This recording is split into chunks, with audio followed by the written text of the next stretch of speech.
Y seguimos con los secretos de la serpiente emplumada.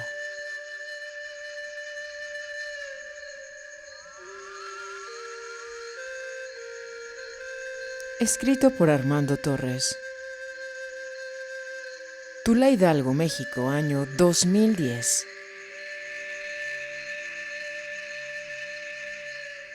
Hoy presentamos la parte número 3.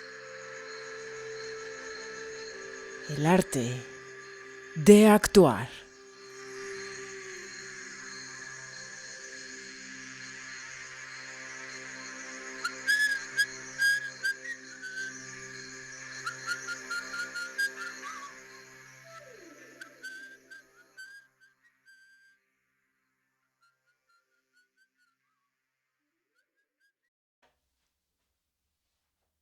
En una ocasión fuimos a una obra teatral de origen prehispánico que se presentaba en un pueblo vecino. Después del evento, don Melchor dijo: Conocemos el arte del acecho del que habla Carlitos. Entre nosotros eso se llama actuar o el arte de la actuación. Hay buenos y malos actores. Los buenos son aquellos que se entregan a su arte y te hacen soñar junto con ellos. Los malos, como los que hemos visto hoy, son aquellos que te das cuenta de que están actuando.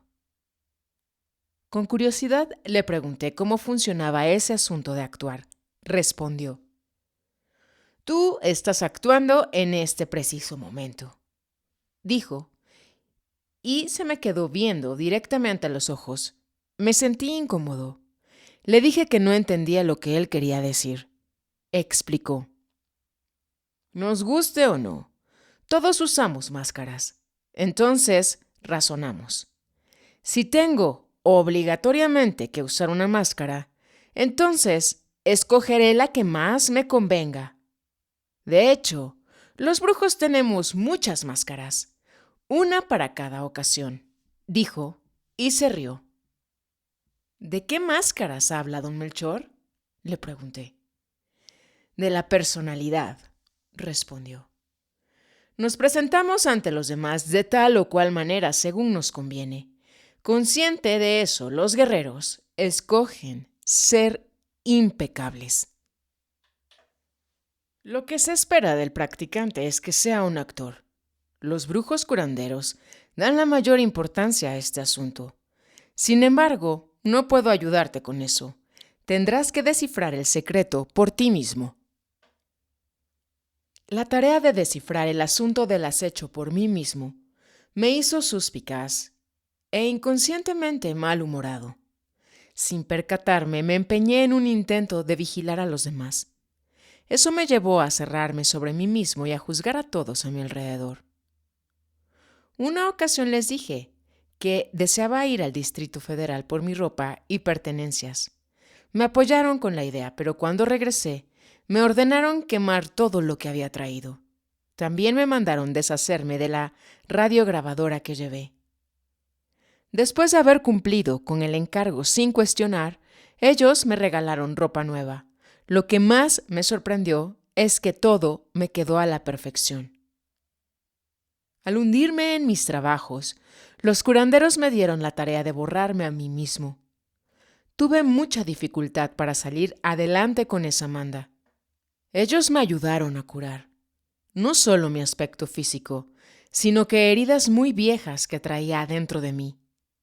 Me enseñaron que solo al enfrentarme con las situaciones no resueltas de mi vida, lograría deshacerme por completo de mi historia personal. Me fue fácil crear una niebla y abandonar a todos los que me conocían, pero entender y perdonar a aquellos que me habían lastimado en el pasado era otro asunto. Sufría de resentimientos y eso me impedía seguir adelante con mis trabajos. Así que tuve que librarme de esos viejos rencores antes de poder cumplir con mi labor. De tal forma que hice largos viajes a los lugares exactos donde había sufrido algún ataque. De esa manera, recuperé cada migaja de energía que había quedado pendiente. Un día, sin mayor aviso, don Melchor me invitó a salir. Creí que iríamos a los cerros, pero agarramos autobús a otro pueblo en el cual yo nunca había estado. Ahí él me llevó hasta una casa, rodeada por altos muros. Había tantos árboles en ese lugar que apenas se podía ver la casa. Él me dijo que fuera a tocar la puerta, que estaba a una buena distancia del portón de entrada. Enfatizó que debería hacerlo fuerte. Me preocupé por si habría perros bravos. Con cautela, fui hasta la entrada y toqué lo más fuerte que pude. Luego regresé corriendo con don Melchor. Después de una considerable espera, salió el dueño de la casa, quien saludó a don Melchor con mucha cortesía, como si lo apreciara mucho. Don Melchor me lo presentó. Dijo que su amigo se llamaba Bernardo y que era un productor de obras teatrales. Berna, para los amigos, respondió él con una sonrisa. Don Berna tenía el labio superior levemente hinchado o deformado.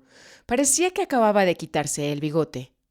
Aparentaba tener la edad aproximada de don Melchor, pero su cabello era sin canas. Poseía un aspecto jovial y bonachón. Después de una corta plática, don Melchor presentó algunas excusas. Dijo que tenía cosas que hacer, que iba a dejarme con don Berna y que volvería por mí más tarde. Don Berna era el anfitrión modelo. La amabilidad y atención era su marca registrada. Le pregunté si estaba produciendo alguna obra en esos momentos y me contestó: No, pero estoy a punto de empezar una nueva producción. ¿Te gustaría participar? Su pregunta me agarró por sorpresa. No lo esperaba. Le dije que estaba muy ocupado con mis tareas y que mejor lo dejaríamos para otra ocasión. Con la cara de quien sabe un secreto, me dijo que él estaba encargado de enseñarme a ser un actor. Sonriendo añadió: Los castanedistas lo llaman el arte del acecho. Enseguida me preguntó, aún con una sonrisa: ¿Qué has hecho últimamente? Don Berna era una persona realmente peculiar. Durante los meses que se siguieron, él me enseñó ese arte.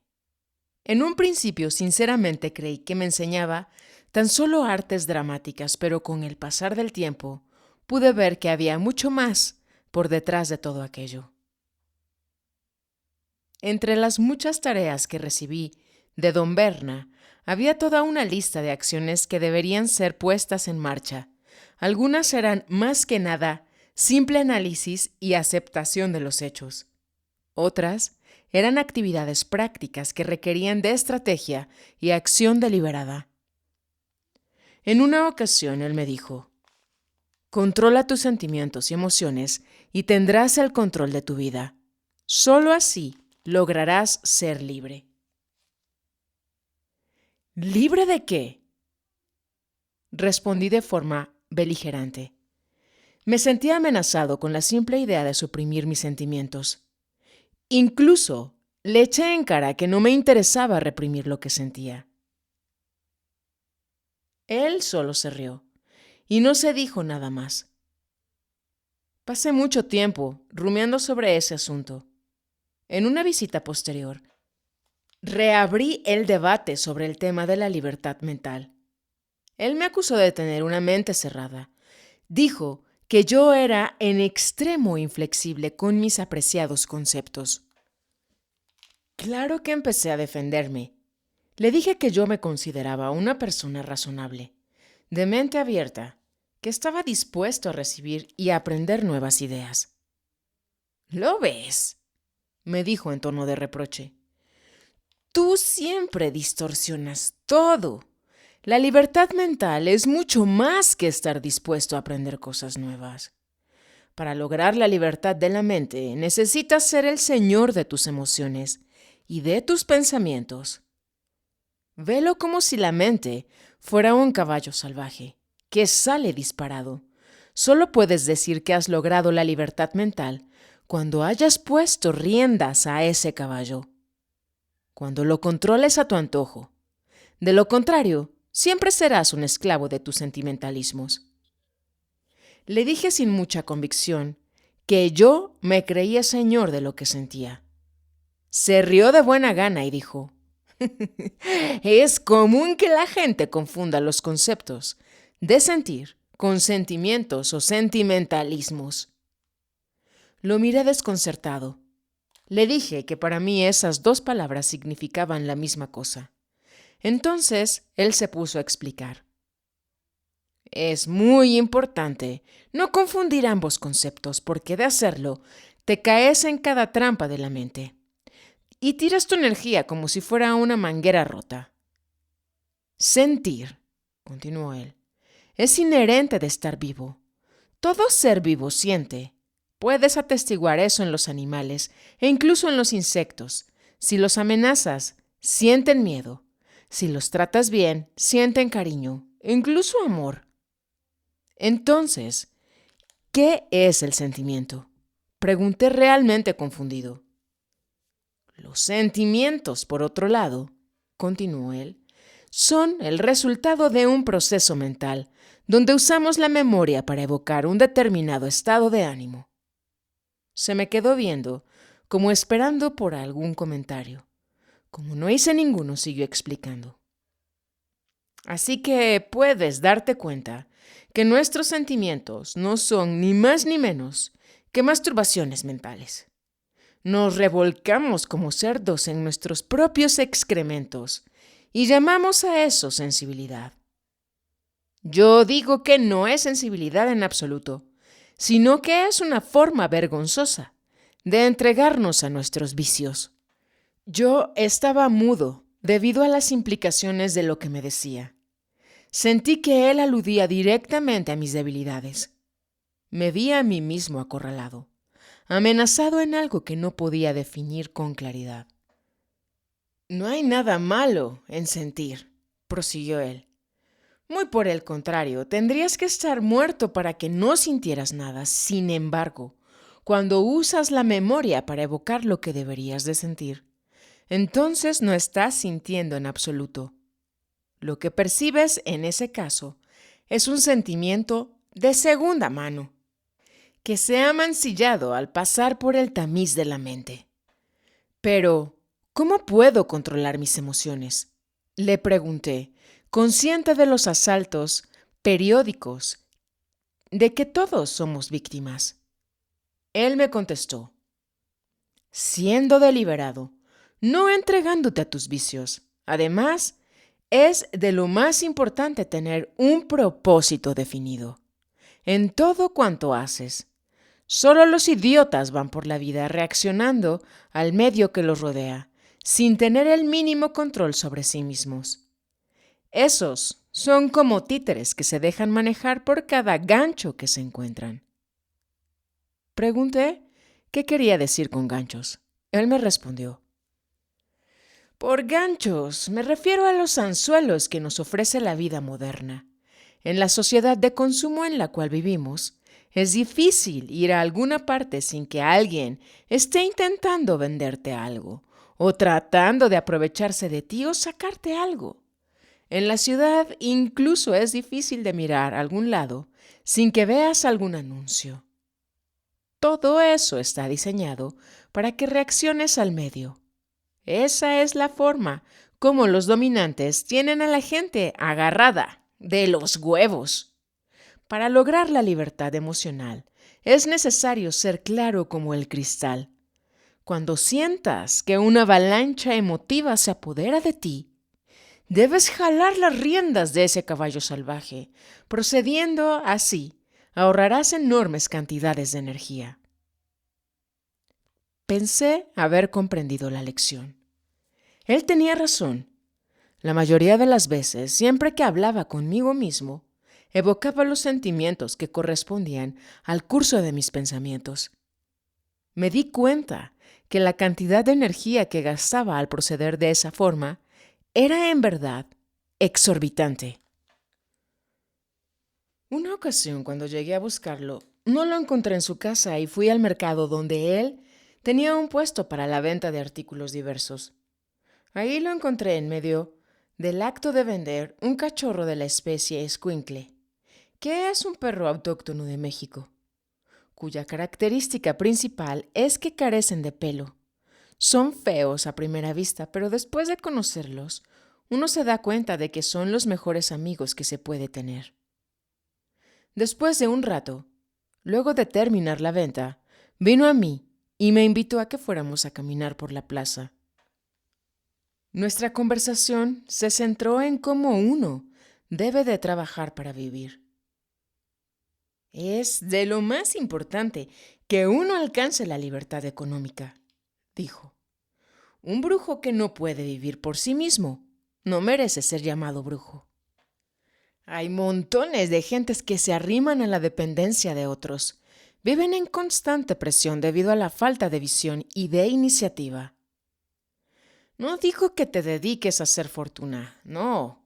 Lo que digo es que cuando menos debes tener lo suficiente para no depender de nadie. Además, debes trazar tu estrategia, de modo que te quede tiempo para tus prácticas. Ya puedes ver que el asunto es más complicado de lo que parece. Me sentí terrible al oír esas palabras. Creí que las decía porque yo vivía con los abuelos, y aun cuando ayudaba con las tareas diarias, no tenía ninguna otra fuente de ingreso. Llegué a comentar eso con mi maestra, quien me aseguró que no había necesidad de inquietarme por eso y que ellos no tenían la necesidad de que yo les pagara nada por vivir ahí. Mi congoja no se deshizo tan fácilmente, así que, en otro encuentro con don Berna, le pregunté qué podría hacer para resolver ese problema. Sonrió con agrado al oír mi pregunta y me dijo: quiero que hagas una lista de actividades lucrativas con las cuales te identificas y me la presentes en la próxima vez que me vengas a visitar. Por el momento voy a enseñarte las preliminares del mercadeo. Toma en consideración que absolutamente todo se compra y se vende. Cada uno de nosotros, nos guste o no, somos compradores y vendedores. Siento tener que discordar con usted, pero ¿puedo darle el ejemplo de un operario que obviamente no es un vendedor?, dije con convicción. Claro que sí, contestó él. El operario vende a su patrón lo que hay de más precioso en el mundo. Le vende su tiempo de vida. Comercializa su pericia en lo que sea que hace. A cambio, el patrón le paga un salario con el cual él mismo, a su vez, sale a comprar lo necesario para seguir viviendo, para seguir trabajando y dar así continuidad al ciclo de compra y venta. Me mantuve en silencio por un momento, considerando lo que me había dicho, y luego le dije: ¿qué puedo hacer si no tengo nada que vender? Dijo en son de guasa que quien no tiene nada que vender termina por vender las nalgas. Luego se rió con su propio chiste. En tono más serio agregó: si no puedes resolver ni el problema mundano del dinero, ¿cómo piensas resolver el problema de la libertad?, dijo en un tono casi de reproche.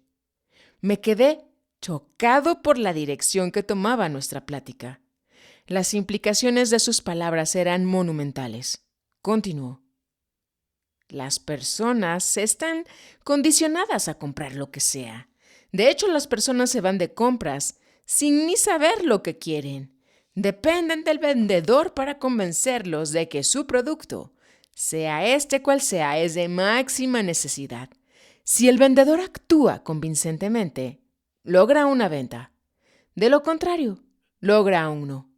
Pero aún eso jamás desanima a un buen vendedor, porque sabe que detrás del último no siempre viene un sí. Por eso es persistente. Me costó mucho trabajo cumplir con esa tarea. Realmente no tenía nada para vender. Entonces me recordé haber leído que el personaje de un cierto cuento vendía pájaros, de forma que empecé con la estrategia de cazar pájaros para vender. Después de un tiempo, logré juntar dinero suficiente como para comprar algunas zafras de los campesinos del área. Luego de comercializar las cosechas, tuve lo suficiente como para invertir en otros artículos. Así, una cosa llevó hacia la otra hasta que, de hecho, Siguiendo las directrices de don Berna, logré en muy poco tiempo hacerme de un buen capital, el cual entregué en su totalidad a los curanderos para que ellos se encargaran de comprar lo que fuera necesario. Conforme evolucionaba en el arte de curar, me quedé asombrado por la gran variedad de materias referentes a ese tema, que nunca había examinado con anterioridad. Es más, que nunca había siquiera pensado que existieran. En un momento llegué a pensar que el universo entero caía dentro de sus parámetros.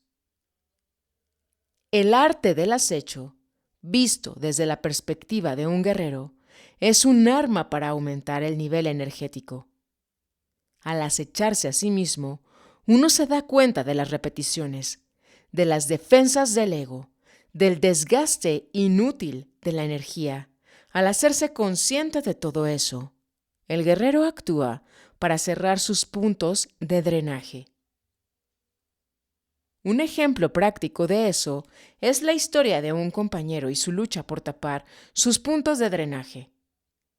Cuando él llegó entre nosotros, era un verdadero salvaje, fuerte como un toro y con una actitud de «quítate de enfrente porque te aplasto». Al confrontarse con los ejercicios de los curanderos, él se dio cuenta de la cantidad de energía que empleaba para mantener esa imagen de sí mismo.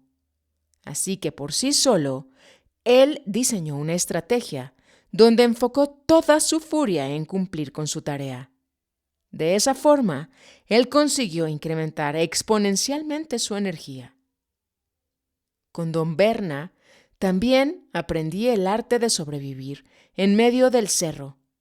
Recuerdo que en una ocasión, él trazó paralelos entre la supervivencia en medio de la naturaleza y en la jungla de concreto. Dijo que uno no era tan distinto del otro y que las técnicas de ocultarse, estar alerta y el uso de disfraces o camuflajes que yo había aprendido era aplicable en ambos mundos.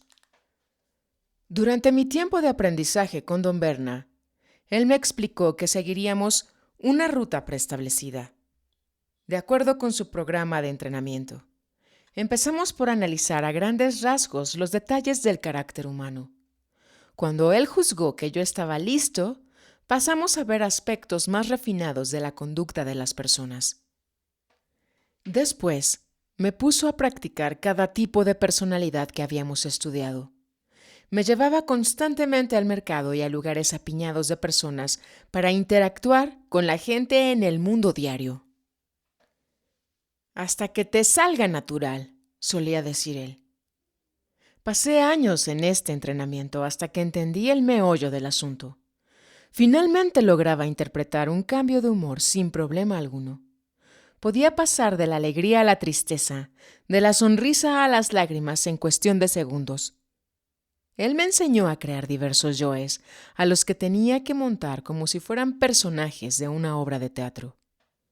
Él mismo me guió en cuanto a la creación de lo que se llamaba su obra maestra, que se intitulaba El papel del guerrero impecable.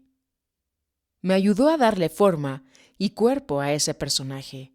Le dimos un nombre, una personalidad y hasta una historia personal. En una ocasión, para el regocijo de todos, hubo una fiesta de bautismo para el personaje que habíamos creado. Siempre tomé todo esto medio en broma, como si fuera una diversión o un juego, hasta que un día me sorprendí actuando más como el personaje teatral, que obviamente tenía mucho más recursos que mi viejo conocido yo. Como diría don Melchor, en un determinado momento me cambié de caballo, dejé de actuar como el debilucho que creía ser mi auténtico yo, para actuar como mi nuevo ser, creado intencionalmente como un personaje de una obra de teatro, con el que me sentía mucho más a gusto.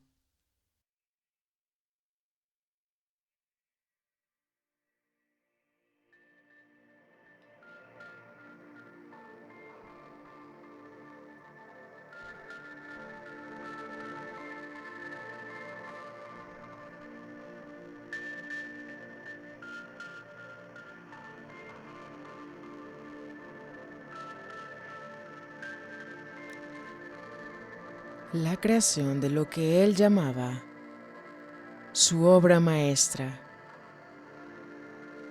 el papel del guerrero impecable, el papel de la guerrera impecable.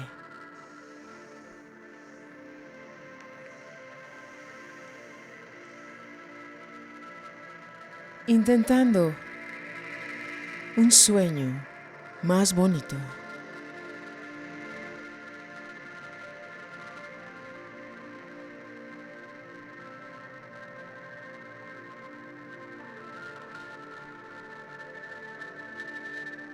Siguiendo el camino con corazón.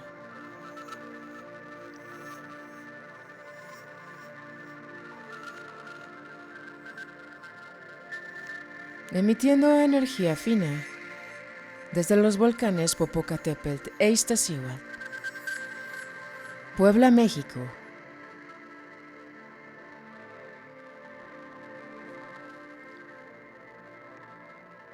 Domingo 21 de agosto. Año 2022. 19:30 horas de la tarde. Tarde húmeda de verano.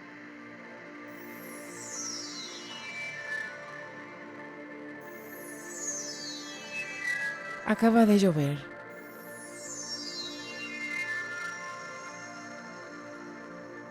Y es un placer respirar.